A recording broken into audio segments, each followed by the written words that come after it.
Il y avait une fois un jeune homme qui courait sur les bords de la Garonne. Il courait car il voulait plus que tout maigrir pour retrouver sa taille de guêpe.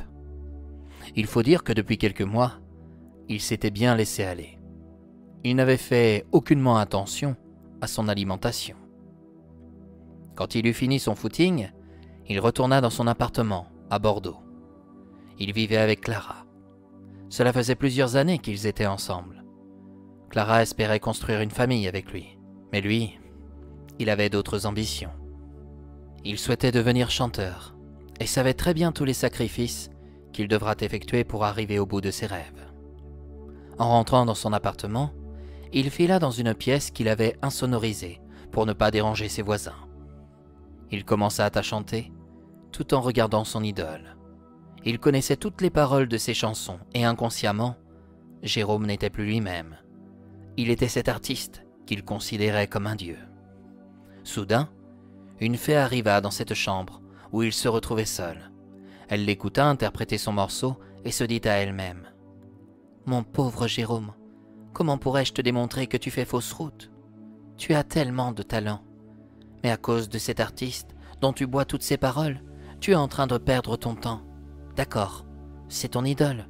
Cependant, tu ne peux pas être lui. Tu dois entendre que tu ne peux qu'être toi.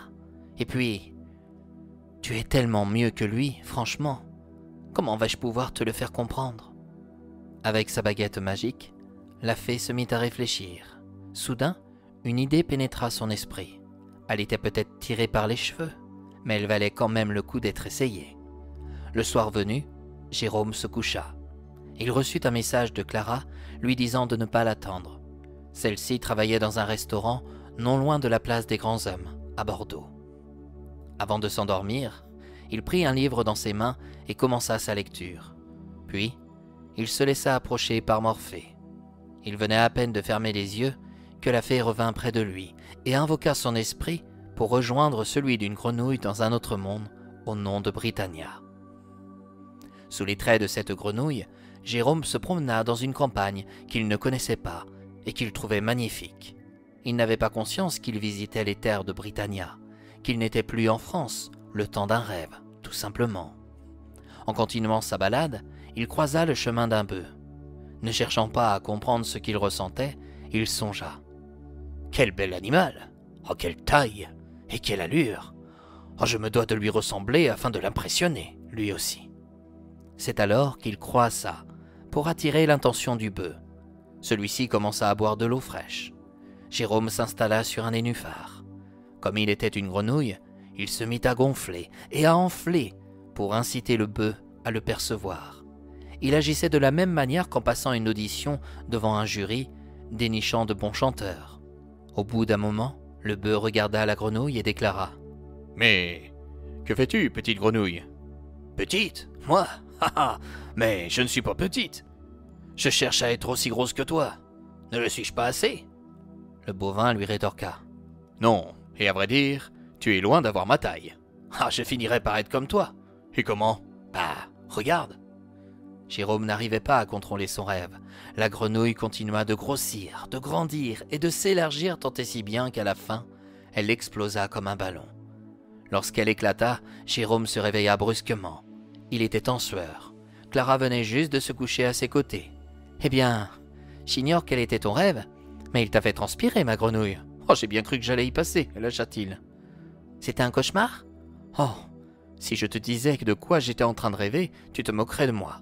Bah, vas-y, dis toujours. Ah non. Si, je veux savoir. Et je te jure de ne pas me moquer. Bon, j'ai rêvé que j'étais une grenouille. Une grenouille ? Et moi, j'étais ta princesse ? Clara, tu m'as promis de ne pas te moquer. Ah, en effet, mais je ne t'ai pas garanti de ne pas t'interrompre. J'en suis navré, mais tu n'étais pas dans mon rêve. Ah bon ? Non, à mes côtés, il y avait un bœuf. Je ne sais pas pourquoi, mais je le trouvais beau. Et j'ai voulu lui ressembler. Or, comme j'étais une grenouille, j'ai fini par éclater. Eh bien, mon amour, je fais des songes bizarres, mais les tiens sont encore plus étranges. Pas tant que ça. Ce rêve souhaitait me passer un message. Et quel en serait son contenu ? Je n'en sais rien. Mais peut-être qu'après une bonne nuit de sommeil, je trouverai la réponse. Le lendemain, Clara retourna travailler. Durant son absence, Jérôme fila dans sa chambre insonorisée. En regardant un poster de son idole, son rêve lui revint à l'esprit. « Ça y est, je crois avoir compris. Cette histoire de la grenouille qui voulait se faire aussi grosse que le bœuf souhaitait me dire que je devais arrêter de me faire passer pour ce que je ne suis pas. En effet, à force d'imiter mon idole et de copier tous ses faits et gestes, je ne suis plus moi-même, je m'oublie, et je finis par me perdre.